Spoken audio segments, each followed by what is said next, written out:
Bismillahirrahmanirrahim. Assalamualaikum warahmatullahi wabarakatuh. Pada video kali ini, kami dari kelompok 9 akan memaparkan sebuah materi yang berjudul struktur pasar. Pertama, perkenalkan, nama saya Gusti Rahmayani DM dengan NIM 1904010132 selaku moderator, dan rekan saya Ayu Pratiwi dengan NIM 1904010131.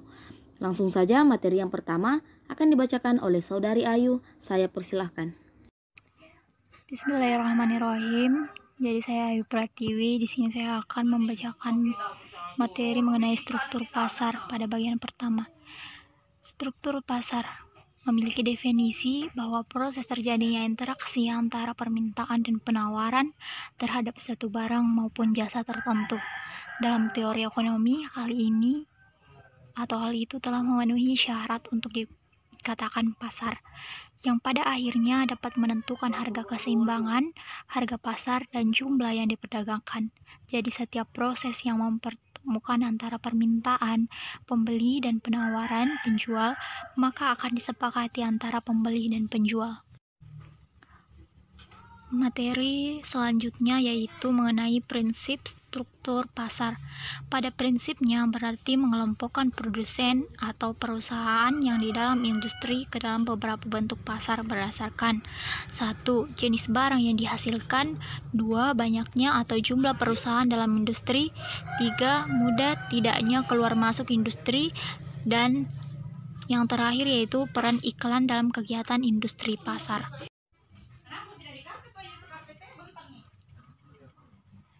Nah, selanjutnya yaitu skema dari struktur pasar. Jadi dapat dilihat di sini bahwa struktur pasar itu terbagi atas dua, yaitu pasar persaingan sempurna dan pasar persaingan tidak sempurna.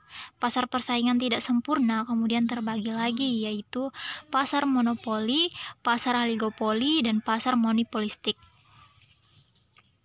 Pasar persaingan sempurna memiliki definisi bahwa struktur pasar atau industri di mana banyak terdapat penjual dan pembeli, dan setiap penjual dan pembeli tidak dapat mempengaruhi keadaan pasar. Yang memiliki ciri-ciri pasar persaingan sempurna yaitu 1. Perusahaan adalah penerima harga atau price taker. 2. Setiap perusahaan mudah keluar atau masuk. 3. Menghasilkan barang yang serupa. Kemudian yang keempat, terdapat banyak perusahaan di pasar. Kelima, pembeli mempunyai pengetahuan sempurna tentang pasar. 6. Setiap produsen bisa mendapatkan informasi pasar. Yang terakhir yaitu tidak ada campur tangan pemerintah. Selanjutnya yaitu keuntungan maksimum dari pasar persaingan sempurna. Tujuan perusahaan kooperatif adalah memaksimalkan keuntungan. Untuk memenuhi tujuan tersebut ada dua hal yang perlu diperhatikan. Jadi di sini ada dua hal yang perlu diperhatikan untuk tujuan perusahaan kooperatif. Yang pertama yaitu biaya produksi yang dikeluarkan perusahaan, MR sampai dengan MC. Kemudian yang kedua, hasil penjualan dari barang yang dihasilkan perusahaan, TR sama dengan P dikali dengan Q. Selanjutnya yaitu setiap perusahaan adalah price taker, penerima harga dalam pasar persaingan sempurna. Perusahaan tidak mempunyai kekuasaan untuk menentukan harga. Harga terbentuk oleh interaksi produsen dan konsumen yang ada di pasar. Seberapa banyak barang yang diproduksi oleh produsen tidak akan dapat merubah harga yang ditentukan di pasar. Kurva permintaan bersifat elastis sempurna karena produksi perusahaan identik dan hanya sebagian kecil saja dari jumlah yang ada di pasar. Selanjutnya, kelebihan pasar persaingan sempurna. Kelebihannya yaitu 1. Merupakan bentuk pasar yang ideal. Kemudian yang kedua, perusahaan berproduksi pada skala yang efisien dengan harga produk paling murah. Yang ketiga, output maksimum. Adapun kelebihan lainnya yaitu memberikan kemakmuran yang maksimal karena harga jual yang termurah, jumlah output paling banyak sehingga rasio output per penduduk maksimal. Kemudian masyarakat merasa nyaman dan tidak takut ditipu karena informasi sempurna. Selanjutnya itu kekurangan dari pasar persaingan sempurna. Pasar persaingan sempurna tidak mendorong adanya inovasi, menimbulkan biaya sosial, membatasi pemilihan konsumen. Biaya dalam pasar persaingan sempurna tidak sempurna mungkin lebih tinggi, distribusi pendapatan tidak terlalu rata. Materi selanjutnya yaitu pasar persaingan tidak sempurna. Meliputi pasar monopoli adalah suatu bentuk pasar di mana dalam satu industri hanya terdapat sebuah perusahaan dan produk yang dihasilkan tidak memiliki pengganti yang sempurna.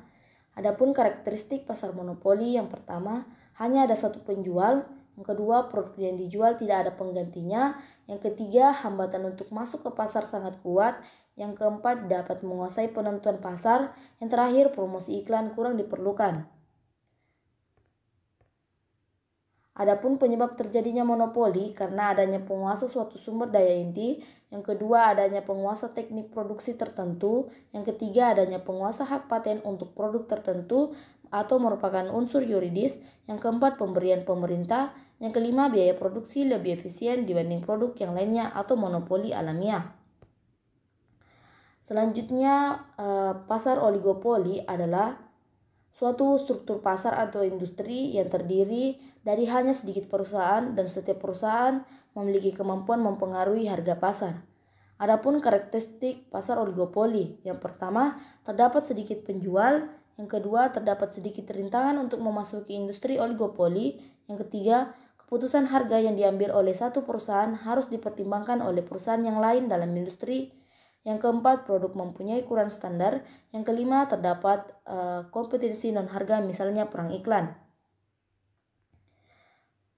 Faktor penyebab terbentuknya oligopoli, yang pertama, efisiensi skala besar atau hanya perusahaan yang dapat mencapai efisiensi.